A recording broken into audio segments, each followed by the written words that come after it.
자, 여러분, 우리가 이 53장 조금 전에 찬양도 했지만 아주 그 신약 성경에서도 여러 번 인용하는 그런 그 말씀이에요. 자, 우리가 일단 이 본문을 신약 성경이 어떻게 인용하고 있는지 좀 살펴보고 와서 다시 이 말씀을 좀 나눠보도록 하겠습니다. 53장을 뭐로 이렇게 한번 끼워놔 보세요. 그 종이든 아니면 볼펜이든 이렇게 끼워 놓으시고 어디를 가시냐 하면 사도행전 8장을 한번 가보세요.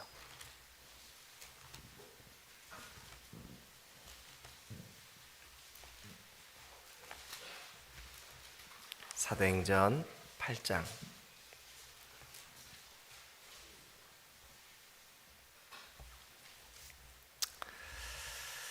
자, 예수 그리스도의 복음이 이제 예루살렘을 넘어 유다 땅에 복음이 전해지고 또 사마리아 땅에까지 복음이 전해졌습니다. 그런데 그 일을 오늘 이 성경이 이렇게 우리에게 증언하고 있습니다.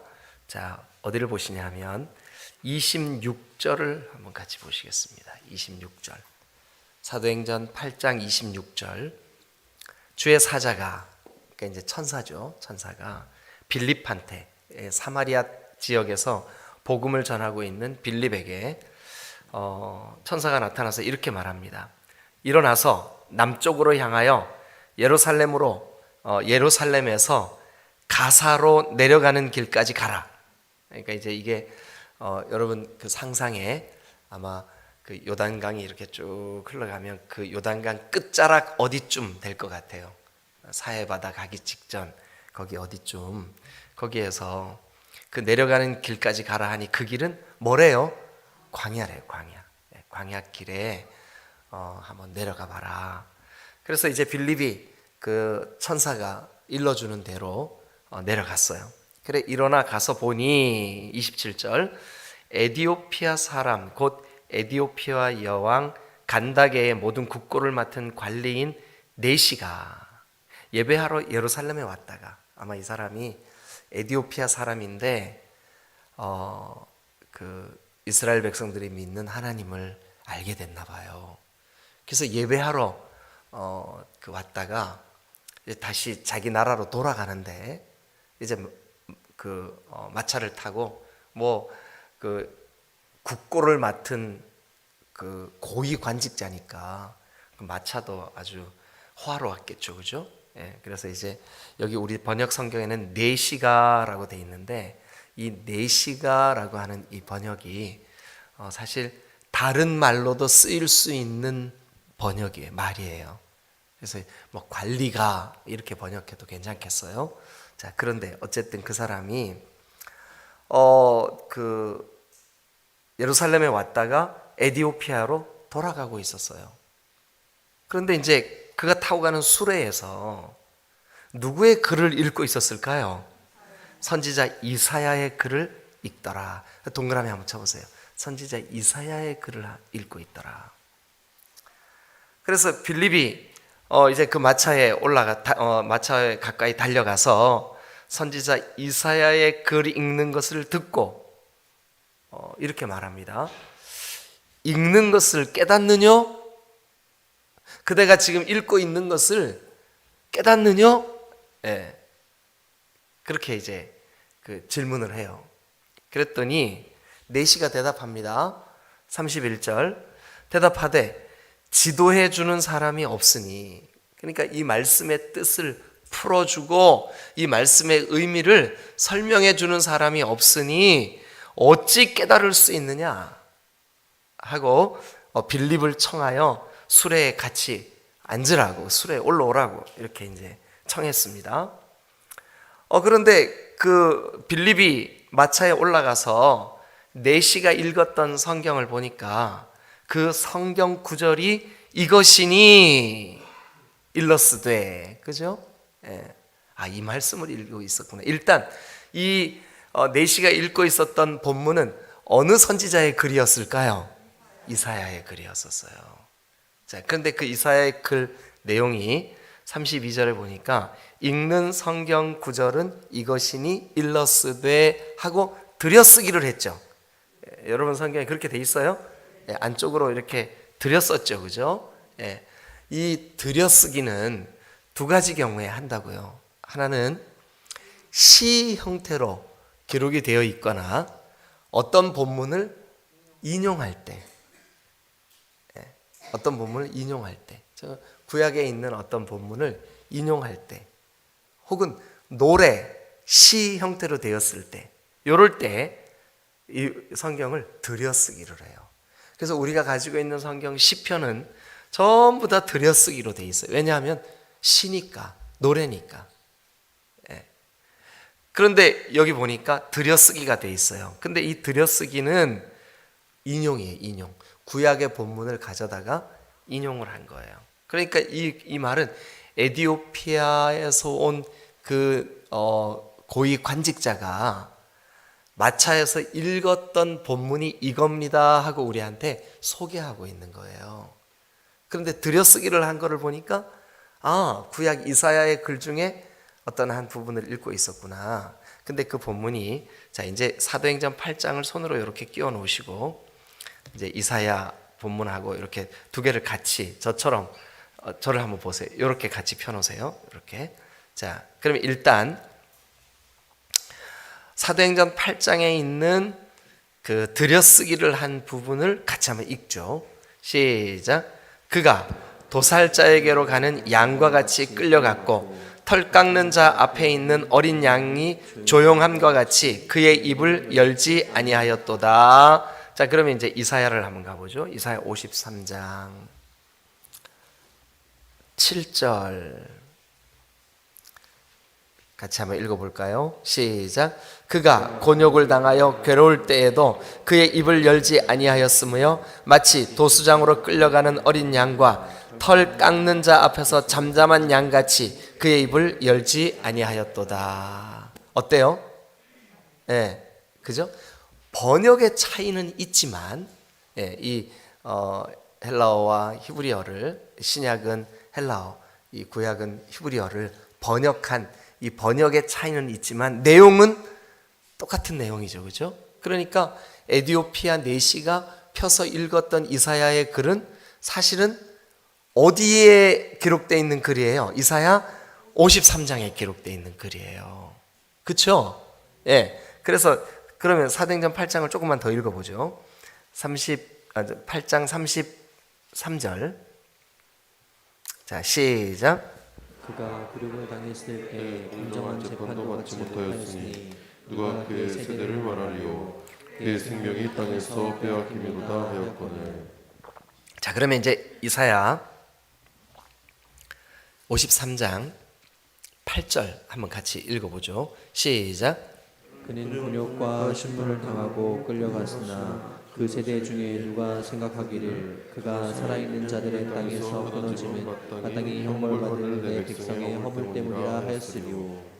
내 백성의 허물 때문에 그가 곤욕과 신문을 당하였구나.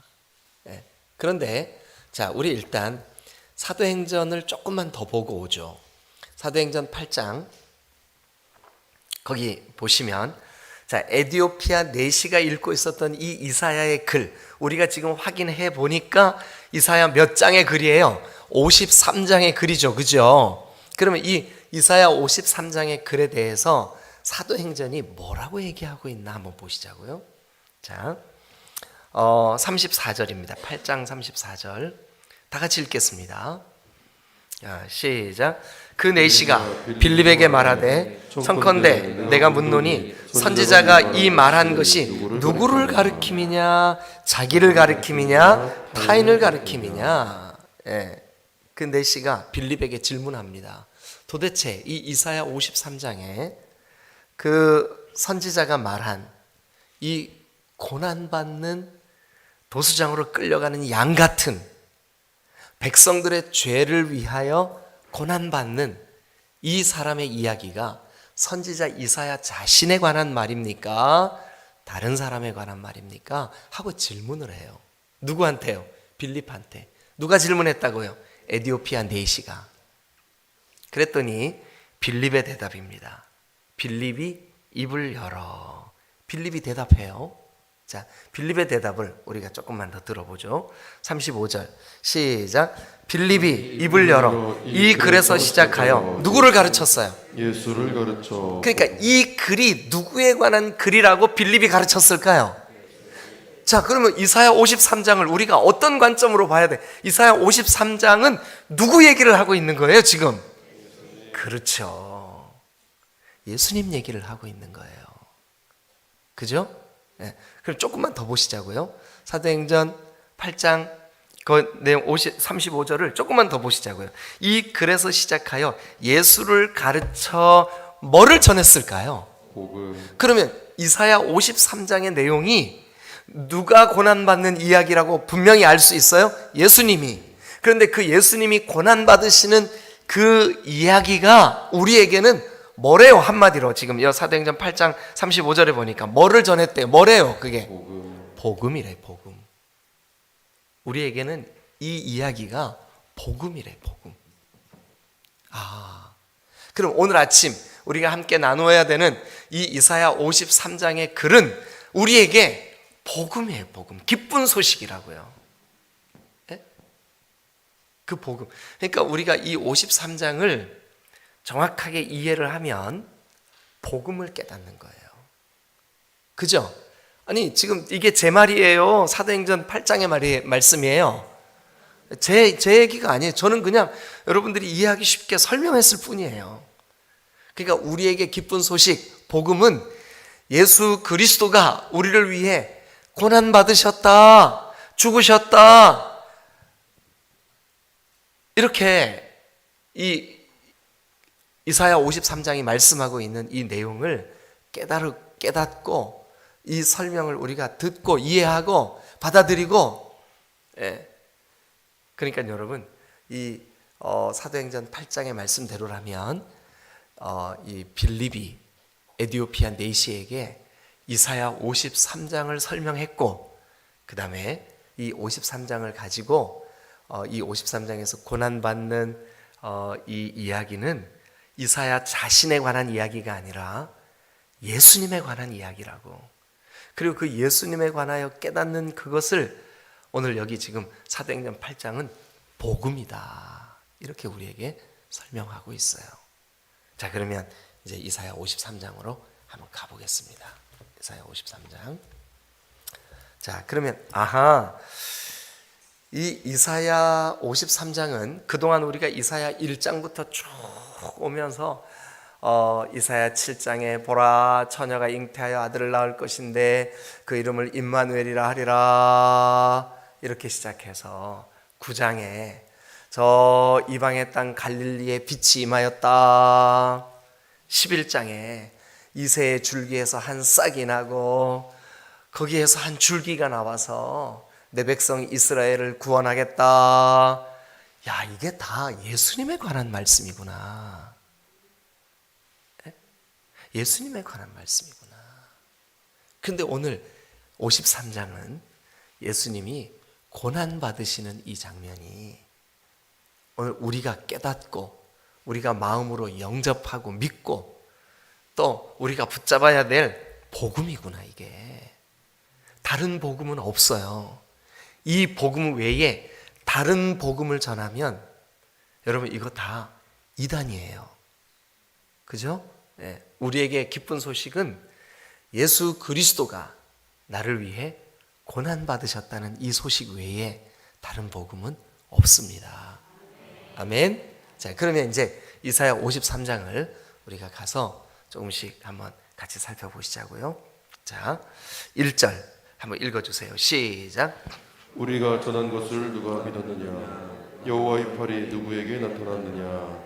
자, 여기 보면 우리가 전한 것을 누가 믿었느냐?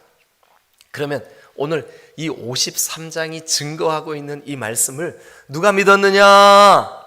예, 주님, 제가 믿었습니다. 그 믿는 사람이 구원을 받게 될 줄로 믿습니다. 예, 누가 믿었느냐? 또 여호와의 팔, 이 여호와의 팔은 하나님은 여러분 온 세상에 창조주시며 충만하신 분이에요. 예, 그분에게 이 팔, 이것은 뭐냐면 하나님이 하시는 일이라는 뜻이에요. 하나님께 진짜 팔이 달려서 이 팔을 얘기하는 게 아니라 하나님이 하시는 일이에요. 근데 하나님이 하신 가장 위대한 일이 뭐예요? 우리를 구원하신 일이에요. 그러니까 이 말은 보라, 우리가 전한 것을 누가 믿었느냐? 여호와의 그 구원 역사, 그것이 누구에게 나타났느냐? 그러니까 지금부터 하시고자 하시는 이 말씀이 바로 우리를 구원하시고 우리가 믿을 때 하나님의 그 구원 역사를 깨닫게 되는 말씀이다. 이렇게 시작을 하는 거예요. 네, 그러면서 이제 2절, 그는, 그러니까 오늘 아까 사도행전 8장을 보니까 지금 이사야 53장에 그는, 그라고 나오는 이것은 누구에 관한 말이래요? 다 예수님에 관한 말이래요. 자, 그러면 이제 2절, 그는, 그 예수님은 하나님 앞에서, 주 앞에서 자라나기를 연한 순 같고 마른 땅에서 나온 뿌리 같아서, 연한 순 같고 마른 땅에서 나온 뿌리 같아서. 밑줄 한번 그어보세요. 오늘은요, 제가 이렇게 한 절 한 절 그 내용을 설명을 하다가 시간이 되면 그냥 마칠 테니까 여러분 오늘도 제가 하는 이 방법대로 여러분 집에 가셔서 꼭 한번 묵상해 보시기를 바래요. 예, 근데 제가 이렇게 시간마다 여러분 제가 하는 방법대로 집에 가서 꼭 묵상해 보세요 한다고 여러분들이 묵상 안 한다는 거 제가 알아요. 예. 그건 뭐 모르겠어요, 그죠? 예, 알죠. 그런데 여러분 중에 한 분 정도는 진짜 집에 가서 그렇게 한번 해보시고 있더라고요. 예. 그리고 잘 이해가 안 되니까 저한테 질문도 하고 그러시더라고요. 야, 그래서 제가 그렇구나. 오늘 아침 이 새벽에 참석한 분들 중에 단 한 분만이라도 여러분 집에 가서 묵상해 보세요. 정말 고지식하게 하라는 대로 그렇게 하신 분에게는 은혜가 있을 줄로 믿습니다. 진짜예요. 예. 그런데 오늘 이 53장을 우리가 개인적으로 이렇게 한 절 한 절 다 할 수는 없어요. 끝까지 다 할 수는 없어요. 근데 우리가 중간쯤 하다 끝난다 할지라도 53장에 그가 라고 나오는 그는 다 사도행전 8장이 증언합니다. 누구에 관한 말이에요? 예수님. 아하, 이사야 53장의 그는 예수님이구나. 그런데 그가 2절에 보니까 주님 앞에서 자라나기를 연한 순 같고 마른 땅에서 나온 뿌리 같아서. 자, 그러면 이제 고기를 또 손으로 이렇게 끼워 놓으시고 이사야 11장을 잠깐 넘어갔다 오죠. 11장 1절.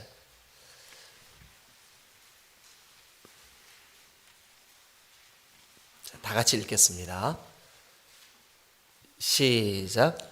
이제 줄기에서 완성이 나며 그 뿌리에서 한 가지가 나서 결실할 것이요. 예, 거기 여러분 11장에 이새의 죄송합니다. 놀라셨죠? 미안합니다. 자, 이새의 줄기에서 한 뭐가 났어요? 싹이 나며 또 그 뿌리에서 한 뭐가 났어요? 가지가 나서. 예, 여러분 이번에 이스라엘을 갔는데 여러 가지 아주 인상적이었던, 제가 잘 잊혀지지 않는 인상적이었던 여러 가지가 있었어요. 근데 그 중에 하나가 이스라엘에서 이제 오랜 시간을 사신 선교사님이시면서 또 목사님이 우리에게 이런 설명을 하나 하시는 거예요. 자기가 이스라엘에서 살면서 보니까 이스라엘의 제일 유명한 것 중에 하나가 올리브 나무래. 올리브. 진짜 그렇더라고요. 가는 데마다 올리브 나무가 있어요. 그런데 올리브 나무가 어마어마하게 오래 이게 살아요. 그 수명이 길어요. 그런데 이 올리브 나무의 특징 중에 하나가 올리브가 이제 열매를 맺잖아요. 그랬다가 얘가 이제 거기에서 자연스럽게 이렇게 떨어지거나 뭐 이렇게 해가지고 이게 오래되면 그 올리브 나무에 그 세월 때문에 옹이 부분이나 어떤 이런 상처가 나가지고 구멍이 뚫려요. 나무가 막 이렇게 어마어마한 아름드리 나무인데 키는 그렇게 많이 안 자라더라고요.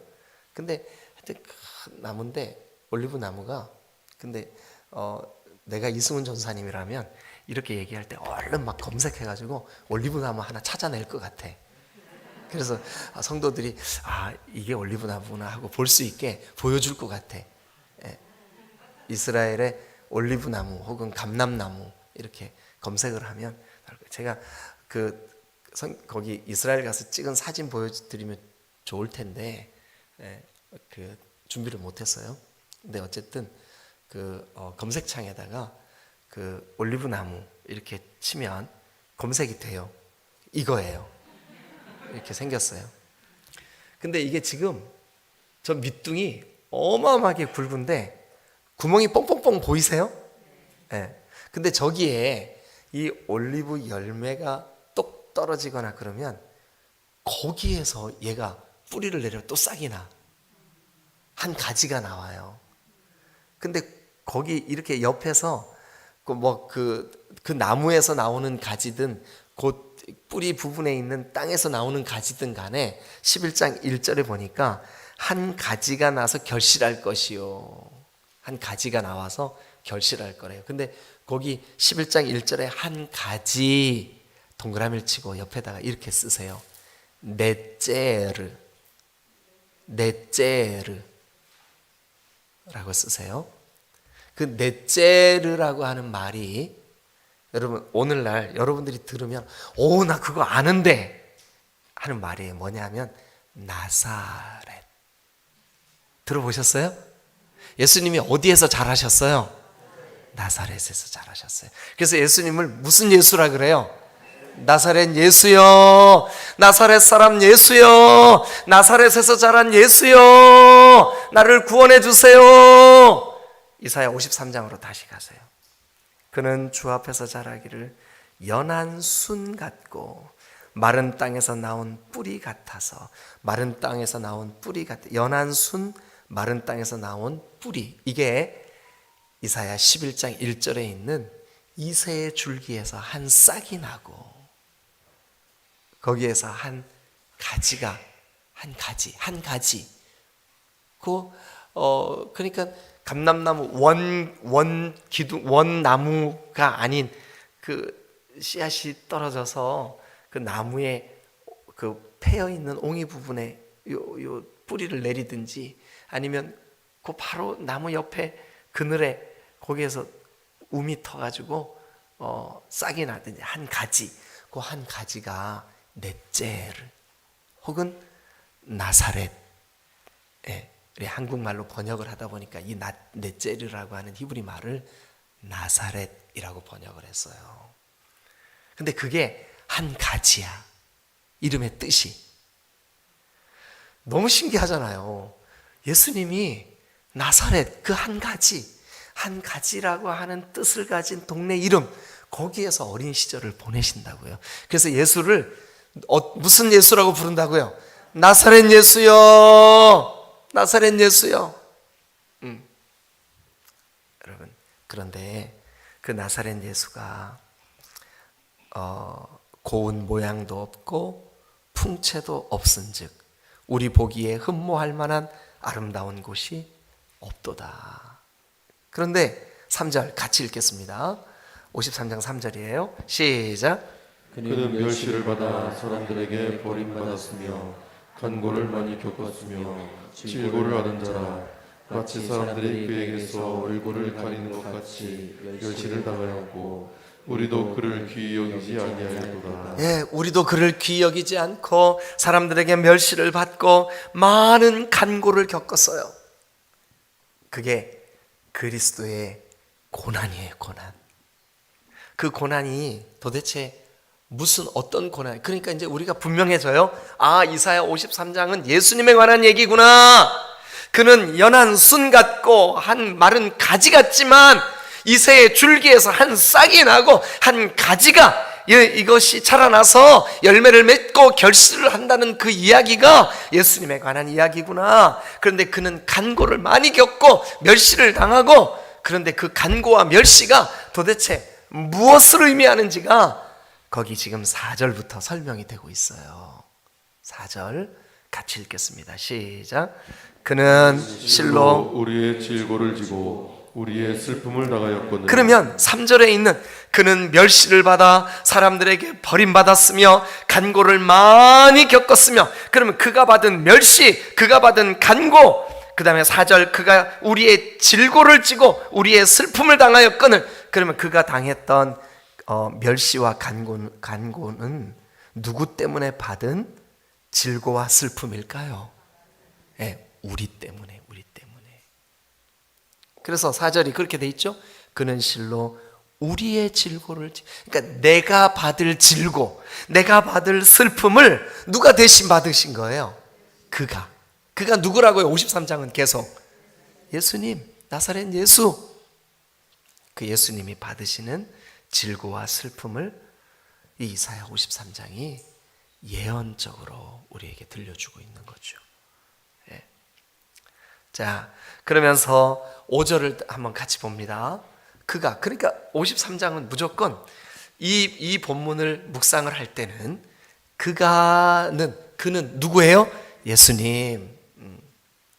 그런데 53장 5절을 같이 한번 읽겠습니다. 시작. 그가 찔림은 우리의 허물 때문이요 그가 상함은 우리의 죄악 때문이라. 그가 징계를 받음으로 우리는 평화를 누리고 그가 채찍에 맞음으로 우리는 나음을 받았도다. 우리가 나음을 받고 우리가 평화를 누리고 우리의 죄, 우리의 허물, 여러분 에베소서 2장 1절에 보니까 허물과 죄로 죽었던 너희를 살리셨다. 그러니까 성경의 전체적인 흐름은 인류 인생의 가장 심각하고 무서운 문제가 뭐냐 하면 허물과 죄 문제예요. 근데 그 허물과 죄 때문에 우리가 하나님과의 관계가 단절되었고 우리 영혼이 죽었고, 그런데 5절 보세요. 그가 찔림은 우리의 뭐 때문이요? 허물, 우리를 죽게 했던, 우리를 하나님과 단절시켰던 그 허물 때문이요. 또 그가 상함은 우리의 뭐 때문이요? 죄악 때문이라.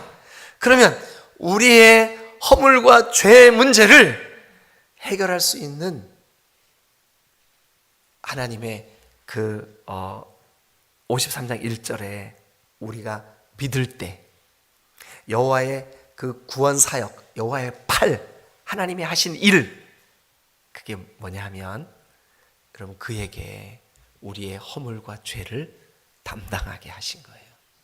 그게 자 6절 맨 끝에 보세요. 여호와께서는 찾으셨어요? 6절 맨 끝에 밑줄 그으면서 읽으셔야 될 것 같은데, 그리고 하실 수 있으면 여러분 당구장 표시 어떻게 하는지 아세요? 네. 당구 안 치셔서 모르시죠? 근데 당구장 표시 옆 사람한테 물어보세요. 당구장 표시 어떻게 하는 거야?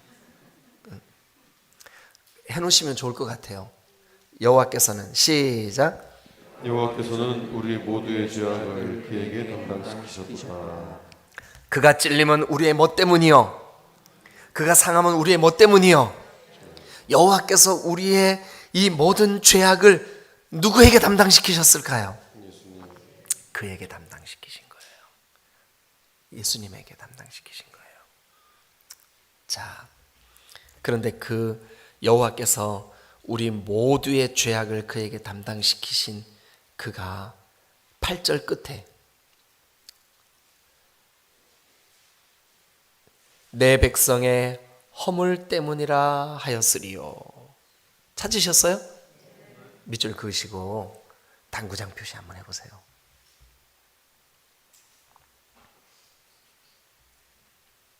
자, 이제 우리 10절을 한번 같이 읽겠습니다. 10절 시작. 여호와께서 그에게 상함을 받게 하시기를 원하사 질고를 당하게 하셨은즉 그의 영혼을 무슨 제물로 드리기에? 속건제물. 그러니까 우리를 위한 화목제물, 속건제물, 대속의 제물로 그가 어떻게 됐는데요? 찔리시고, 어떻게 됐는데? 상하시고, 어떻게 됐는데? 죽임을 당하시고, 그러니까 여러분, 그가 찔림 우리의 허물 때문이요, 그가 상함 우리의 죄악 때문이요, 여러분 우리의 영적인 이 하나님과의 관계의 단절을 치료하시고 나음을 입게 하신 유일한 길은 뭘까요? 그가 지신 십자가의 은혜뿐인 줄로 믿습니다. 이것을 빌립은 복음이라 하였습니다. 복음이라 하였습니다. 이것을 깨달은 에디오피아 내시는 그 시로 물로 내려가 침례를 받고 신앙을 고백한 줄로 믿습니다. 오늘 우리도 마찬가지예요. 자, 이 본문인 53장의 마지막 12절 맨 끝에, 그러나 찾으셨어요? 맨 끝에, 그러나 밑줄 긋습니다. 시작. 그가 많은 사람의 죄를 담당하며 범죄자를 위하여 기도하였느니라. 당구장 표시. 자, 그러면 이제 고개를 들고 저를 한번 쳐다보세요. 예수님이 이 땅에 오시기 700년쯤 전에, 어제 성경 일독 학교를 공부하신 분들은 이 이사야에 대하여서, 이사야가 저 예수님이 오시기 730년쯤 전에 예언 활동을 시작해서 거의 한 60여 년 동안이나 예언자로서의 삶을 사는데, 그러니까 예수님이 이 땅에 오시려면 아직 700년이나 기다려야 되는 이 이사야 때에 선지자가 우리를 위해 예언해 놓으셨어요.